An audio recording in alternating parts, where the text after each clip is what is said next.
And we are going to explore those technologies moving forward.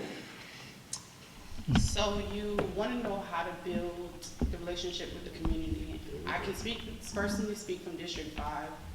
On the other side of I-4, we don't feel like we are of value. When incidents happen, we don't get the news, we don't get reports, we don't see the action that other communities are seeing. So the citizens don't feel as open to respond and to assist if they feel like they're not being heard. The bigger piece of it is the children. I know we have school resource officers. I think we need to look at implementing programs that address these children face a lot of trauma in the Parramore community. And I don't know that, I get that there's a limitation on what school resource officers do, but because we're spending so much money and we have the availability in each school, look at programming to break that cycle of gun violence. Because if I see my cousin getting shot next to me or my house is shot up, as a young male, I may feel, well, I have to get a gun and I have to protect my family and I have to protect my friends. I don't get the consoling and the communication that it's gonna be all right, it's gonna be okay. And I think that's the biggest issue that I see.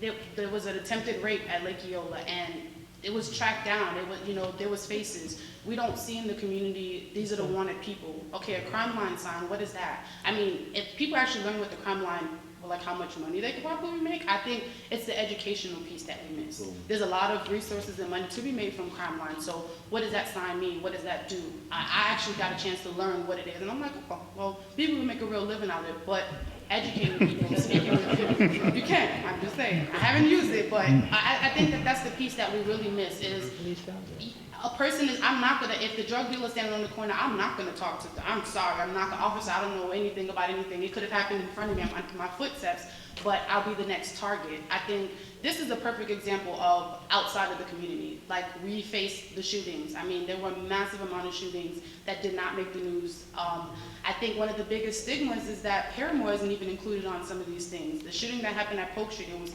Polk Street shooting. The shooting that happened at Ambassador, that's actually College Park. It wasn't the College Park shooting. I think the stigma that we have as a community is not being addressed, and I think that until residents feel like we matter and that the officers care, and not to say that you don't, because there are great officers out there.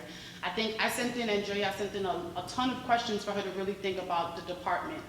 I think we miss the tenure in the community right now. There are a lot of rookie officers that I'm teaching about things that they don't even know about. So I think that we miss that in the community, like that we matter and we care and that we are people too. The shooter could be the person standing right next to me, I wouldn't know because there aren't wanted signs. There aren't, this person did it. So OPD may do very well on, tracking down resources, but if we feel like if we can speak up, we'll be protected, and if we speak up, our concerns will get addressed. I think that you may find a way to somewhat bridge that gap, but I think there definitely needs to be something in the schools as we have resource officers to bridge that gap and tell them that it's gonna be okay.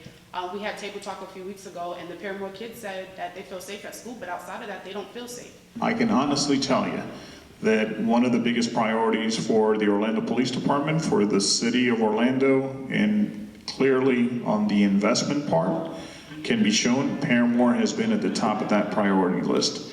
With the developments that are coming into the Parramore area, with a commissioner who's very mindful that every time you have a new development, you also have to make sure you protect home ownership or give someone the opportunity who's from the community to be able to live and remain there, right? Not be displaced.